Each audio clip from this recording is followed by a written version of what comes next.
नमस्कार, कसे आहात तुम्ही सगळे? खूप दिवसानंतर आपली भेट होतीये. नवीन वर्षाच्या पहिल्यांदा सगळ्यांना खूप खूप खूप शुभेच्छा देतो आणि परत एकदा लेग स्टंप गार्ड घेतो. कारण आता भारतामधल्या क्रिकेटचा मोसम हा आजपासनं चालू होतोय. श्रीलंकेविरुद्ध भारताचा संघ T20चा सामना खेळणार आहे आणि त्याच्यानंतर एक प्रदीर्घ मोसम हा भारतात घडणार आहे. आता इतक्यात भारताचा परदेश दौरा नाही आहे, हे आपण लक्षात घेतलं पाहिजे.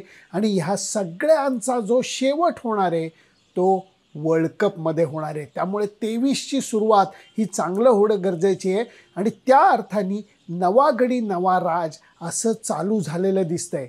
BCCIचा एक प्रॉब्लेम आहे, निवड समितीचा एक प्रॉब्लेम आहे. निर्णय घेतात, फक्त त्या निर्णयाखाली रेग मारत नाहीत, सांगत नाहीत की आम्ही हा निर्णय घेतलेला आहे आणि हा भविष्याकडे बघून घेतलेला निर्णय आहे. आत्ताच्या घडीला रोहित शर्मा, विराट कोहली यांना बाजूला ठेवून T20 संघ हा नव्याने बांधण्याचा प्रयत्न निवड समितीने केलेला आहे. निवड समितीची सुद्धा अचानक गडबड काय झाली बघा. नवीन निवड समिती येणार म्हणून ह्या निवड समितीला सॅक केलं असं माध्यमातून बातम्या आल्या, ज्या अत्यंत चुकीच्या होत्या. कारण चेतन शर्माची निवड समिती ही व्यवस्थित काम करत होती आणि आत्ताच्या घडीला सुद्धा ज्या BCCIच्या महत्त्वाच्या मीटिंग झाल्या, T20चा संघ निवडला गेलेला आहे, हार्दिक पंड्याच्या हाती कॅप्टनशिप देण्यात आलेली आहे. हे सगळे जे निर्णय आहेत हे खूप महत्त्वाचे आहेत आणि हे चेतन शर्माच्याच निवड समितीने घेतलेले आहेत, हे आपण विसरून चालणार नाही. हार्दिक पंड्याच्या हाती T20चं कॅप्टनशिप देणं हे अनपेक्षित अजिबातच नव्हतं. मी अगोदरपासनं T20 वर्ल्ड कपपासनं सांगत आलेलं आहे की वेळ आलेली आहे की नवीन तरुण खेळाडूंच्या हाती T20 संघाची धुरा ही सोपवली गेली पाहिजे. त्यांना बिनधास्त बेधडक क्रिकेट खेळून दिलं पाहिजे.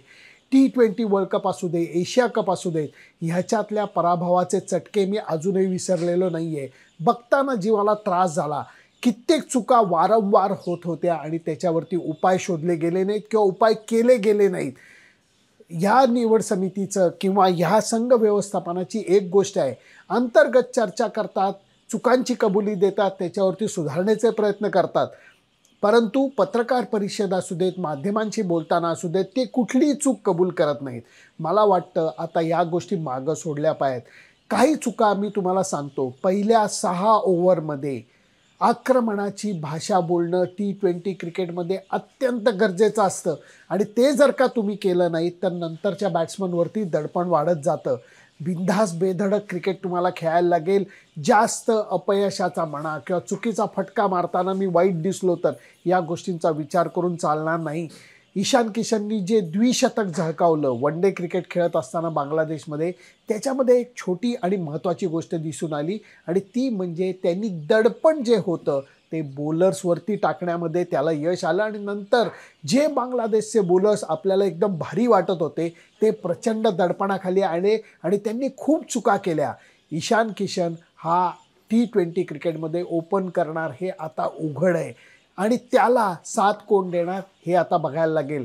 शुभमन गिलला संधी मिळते का, ऋतुराज गायकवाड आणि त्याचबरोबर इवन राहुल त्रिपाठीला संधी मिळते हे बघायला लागेल. हे म्हणत असताना मला एक गोष्ट इथं खेदानं नमूद करावीशी वाटते.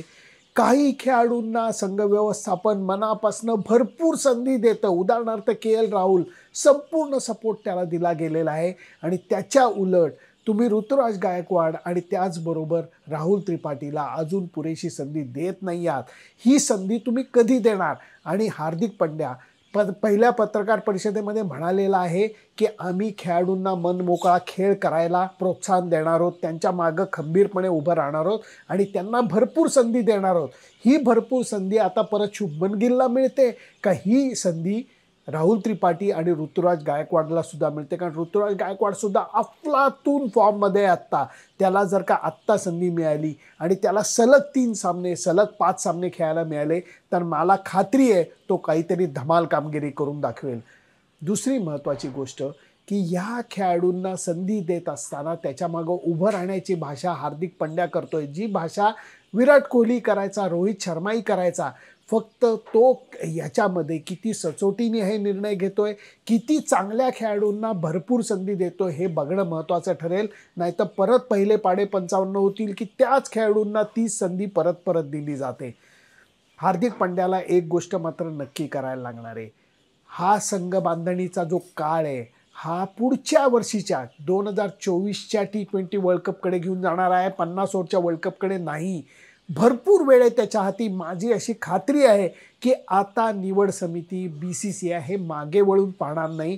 T20 संघाची धुरा ही नवीन खेळाडूंच्याच हाती देतील, कारण पुढच्या वर्षी जेव्हा T20 वर्ल्ड कप येईल तेव्हा रोहित शर्माचं सुद्धा वय थोडंसं वाढलेलं असेल, विराट कोहलीचं वय थोडं वाढलेलं असेल.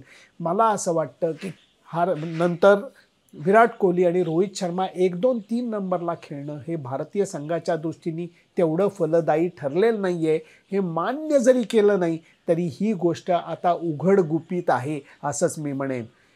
श्रीलंकेने भारताला काही पराभवाचे चटके दिलेले आहेत, नको त्यावेळी दिलेले आहेत हे आपल्याला माहिती आहे.